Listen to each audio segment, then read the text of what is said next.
Estamos de volta no Antenados na Geral ao vivo. Estamos falando sobre traição, infidelidade. Existe conserto para tudo isso? Existe sim. Nós estamos aqui até testemunhando alguns. Claro que quando existe algum problema entre um casal, gente, é caso a caso. Não existe também, eu vou pegar uma regra e vou aplicar para todos. Você tem que entender o nível de envolvimento, o que a gente...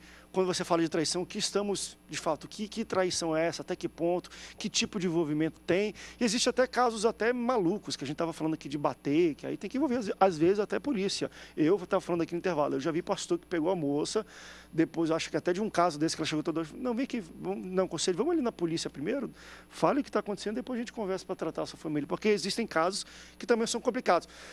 Estava certo o pastor em levar a moça para dar depoimento? Não sei, debatendo. Mas agora, deixa eu falar sobre um outro assunto que eu acho que vai além muito dessa questão só de consertar ou não. Aí eu estou falando mesmo de pessoas que estão tentando até reestruturar ou redefinir o que é família, casamento e amor e traição e infidelidade.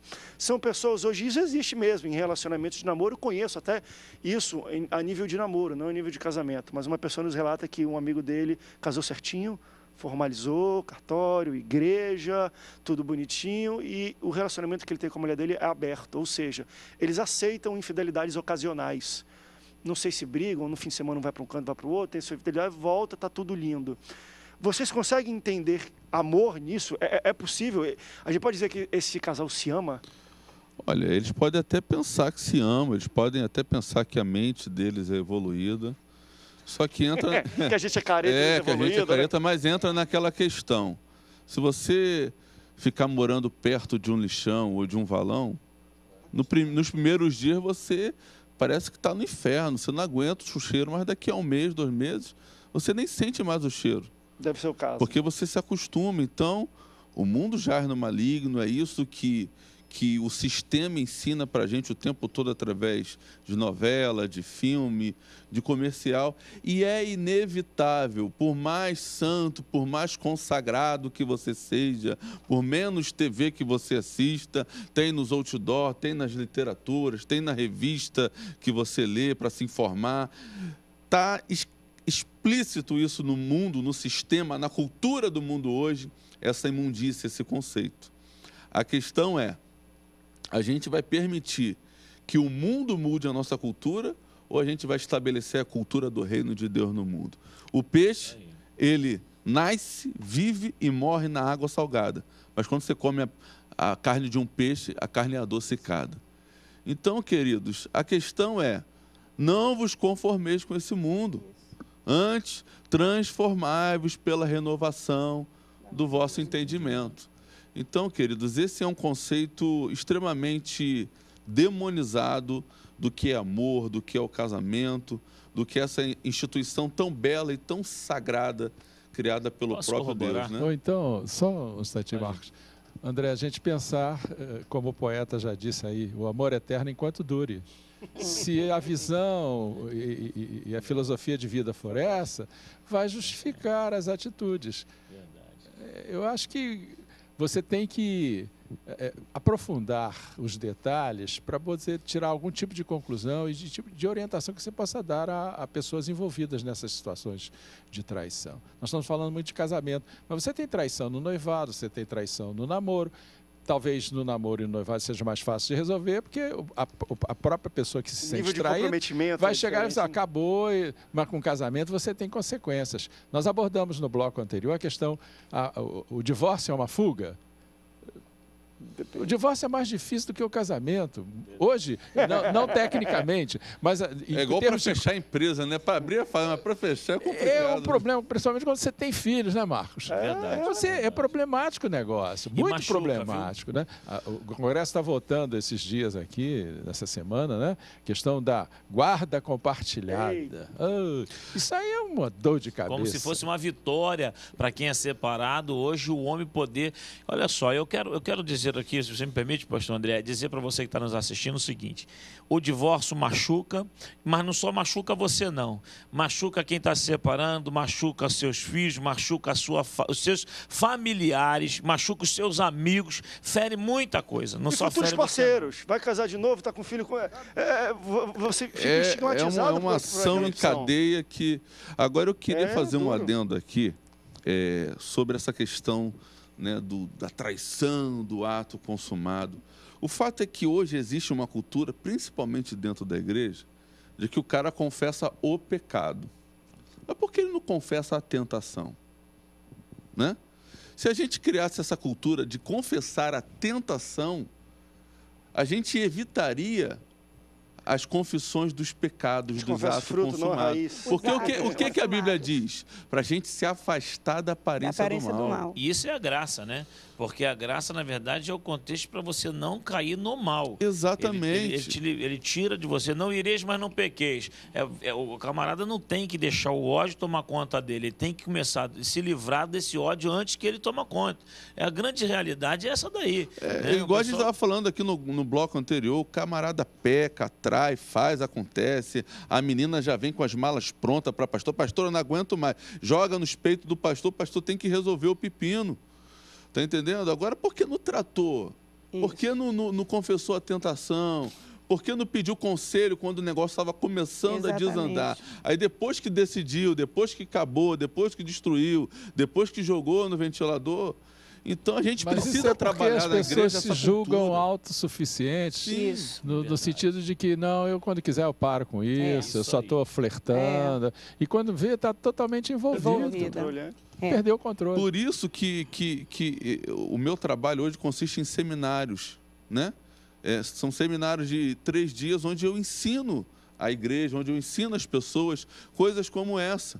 Né, a questão da gente dar informação, da gente tratar antes que aconteça o problema. Se a gente começar a trabalhar com prevenção, é igual prevenção de acidente de trabalho, né? Quando você faz aquele passo a passo, quem trabalhou em empresas que tem essa questão, esse conceito de segurança no trabalho, você trabalha o quê? A prevenção, usando os EPIs corretos, fazendo os procedimentos corretos, para que seja evitado o sinistro, né?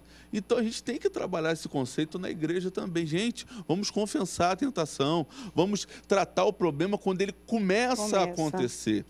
Quando começa a pegar a bolsa dos velhinhos. Muitos problemas vão ser evitados no futuro. Ainda mais nesse mundo que nós estamos vivendo, né, pastor André? Porque as coisas estão muito mais fáceis, as coisas estão muito simples, estão muito assim, descalibradas. Pode tudo, não tem nada a ver. Você pode tudo, tudo é relativo. Roupa você pode usar, você chega, vamos mandar para rasgar? Então você chega às vezes numa igreja, você vai pregar, daqui a pouco você já sai da graça, e aí você é obrigado a confessar em cima de um altar, porque o negócio fica sério. É verdade, não vamos esconder a verdade, não. A realidade é essa, o negócio está esquisito. Só que nós precisamos entender o seguinte, a Bíblia diz assim, ó, a palavra santo vem de ser separado. Nós somos um povo santo de Cristo e temos que ser separados deste mundo, temos que ser separados em tudo que se é criado, em tudo que é proposto. Né? Se nós acreditarmos nessas 820 leis, aonde um camarada vem no nosso congresso dizer que uma criança com 7 anos de idade tem o seu direito, sem consultar os seus pais, de mudar o seu sexo, isso é um absurdo, isso é o fim do mundo. E aí nós estamos aí vendo que o egoísmo das pessoas estão matando ela mesma, ela está se prejudicando a ela mesma. Então nós precisamos voltar hoje, querido, para o âmbito da vontade de Deus, verdadeiramente falar assim, ó, eu preciso de socorro. Outro detalhe fundamental, eu quero junto com os pastores amigos aqui, dizer a você que não é todo mundo que você vai sentar à mesa e assim, eu preciso de ajuda. Cuidado, porque nem todo mundo tem estrutura, nem todo mundo está preparado, nem todo mundo, você sabe se o seu relacionamento com aquela pessoa é de irmão em Cristo de verdade, né? Às vezes você procura uma pessoa, aquela pessoa já está interessada na outra,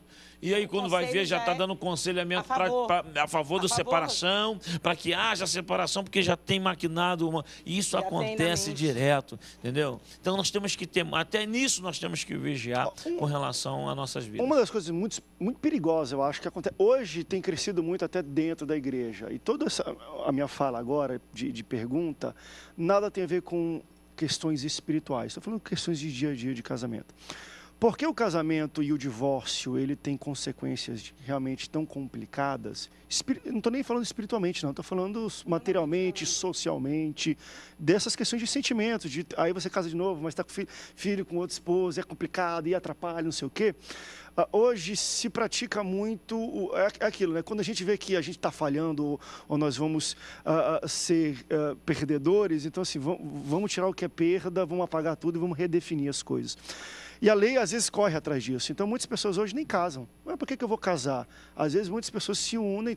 E aí, a lei foi atrás. Que importa é estar junto, né? Por quê? Porque as pessoas estavam querendo todas as benesses de um casamento, mas não estavam querendo bônus, mas não ônus. Nós estávamos querendo ter o bônus de morar junto, de poder ter o ato sexual, de viver em família, de acordar com alguém, de ter um parceiro, mas na hora do ônus, que é se separar, tem que pagar pensão, tem que compartilhar os bens, se for, enfim. Então a lei teve que correr atrás disso porque ela viu essa demanda da sociedade. O pessoal está começando a casar, mas não querer oficializar o casamento. Exatamente. Muitas pessoas estão se juntando. Eu estou tentando achar uma pesquisa, hoje mas tem isso um contrato de união estável, né? Depois de e começaram a estudar isso no Brasil, mas não, agora já é direto. Já é direto, mas assim, já fizeram uma pesquisa, e eu citei isso em um programa passado, isso dentro da igreja. Isso fizeram fora e tinha uma no Brasil também. Qual é o número de pessoas e casais dentro de uma igreja que tem um discernimento, um ensinamento, um critério quanto ao que é casamento, mas que não estão casados, estão em união estáveis, né? Se eu não me engano, parece que era 6%, mas estava crescente, que disseram daqui a 10 anos ele vai triplicar. Então, é uma tendência né? Eu vou até fugir, não vou precisar nem de você, porque eu não estou nem casado.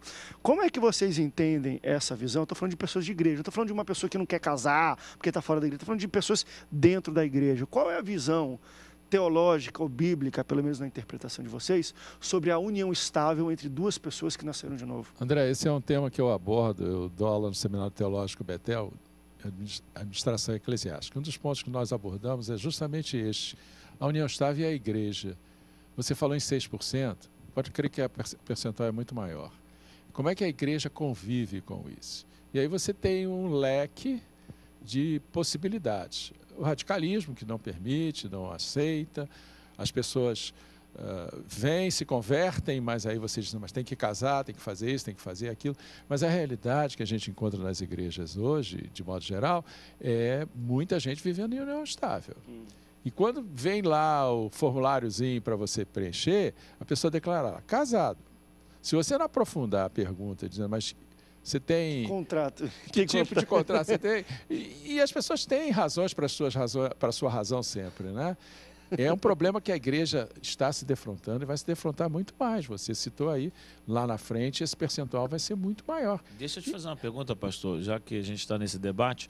Tá, e a nível de governo, ele entende o quê? Que ele é casado. A nível de governo, você tem uma lei que trata da união estável e que num dos seus artigos vai dizer que o Estado facilitará a conversão dessa união estável em casamento. Mas ele não equipara casamento. Então tem coisas iguais, mas não se equipara, não é. Exatamente. E aí vamos para o intervalo, depois vamos voltar. Como é que lidar com isso? Agora eu não estou falando de deturpação, estou falando de coisas que acontecem da sociedade, é o que mais tem hoje. Pessoas não estão casando hoje. As pessoas procuram viver junto, crescer, ter filhos e tudo.